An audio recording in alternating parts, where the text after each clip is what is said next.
মিজানুর রহমান আজহারি, তাকে কে চিনত? কেউ কিন্তু চিনত না। এই যে এরকম মিডিয়ার কারণে সারা বিশ্ব ভাইরাল। কোথায় তার বাড়ি, কোথায় তার ঘর, জন্মের পর থেকে কেউ তাকে চেনে না।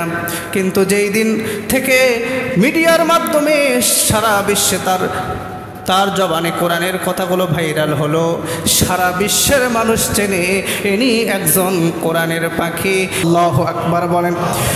আমি বুঝাচ্ছি এইটাই কারণে, শুধুমাত্র কোরআনের কারণে এরা সম্মানিত। যত সম্মানিত মানুষ আছে আল্লাহর জমিনে, এরা শুধুমাত্র আল্লাহর কোরআনের কারণে সম্মানিত। ও বন্ধুগণ, আমি মাহবুব হুজুরকে আপনার সম্মানের আসনে বসাইতেন না যদি আমার মাঝে কোরআন যদি না থাকতো। কথা বলেন ঠিক কিনা? এই রকম করে আজকে ওলামায়ে কেরাম মানুষের মাঝে সম্মানিত কেন? একটাই কারণ, তাদের মধ্যে আল্লাহর কোরআন থাকার কারণে তারাই তাদের কারণে, যার কারণে এই কোরআনের কারণে মানুষ তাদেরকে সম্মান করে। এমপি মন্ত্রীদেরকে সম্মান করা, পুলিশ এবং যারা সরকারি যারা কর্মচারী তাদেরকে সম্মান করা একটা, ওই সম্মানটা আলাদা। কিন্তু যারা কোরআনের কারণে যারা সম্মানিত, এই সম্মানটা শুধুমাত্র আল্লাহর জন্য। জোরে বলেন সুবহানাল্লাহ। ওলামায়ে কেরামদেরকে ভালোবাসা এটা শুধুমাত্র কিন্তু আল্লাহর জন্য, ঠিক কিনা বলেন?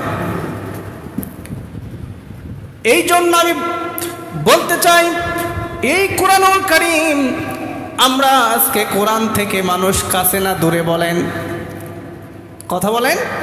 কোরআন থেকে কাছে না দূরে? আজকে কোরআন থেকে মানুষ অনেক দূরে। আমাদের বাড়িতে কোরআন আছে, কোরআন শরীফ আছে, কিন্তু দেখা গেছে কোরআনের ওপরে 1 ইঞ্চি ধুলো পড়ে আছে। সন্তানদেরকে কোরআনের শিক্ষা দেয় না, সন্তানদেরকে কোরআনের শিক্ষা দেয় না। জীবনের শুরুতে দিতে হবে কোরআনের শিক্ষা। যদি আপনি সন্তানদেরকে, আমাদের সন্তানদেরকে ছোট্টবেলা তাদের শিক্ষার শুরুতেই যদি কোরআনের শিক্ষা যদি দেওয়া হয়, তাহলে এরপরে ডাক্তার হোক, ইঞ্জিনিয়ার হোক, যত কিছুই হোক না কেন, কোথাও গিয়া তার দ্বারা কোনো দুর্নীতি হবে না।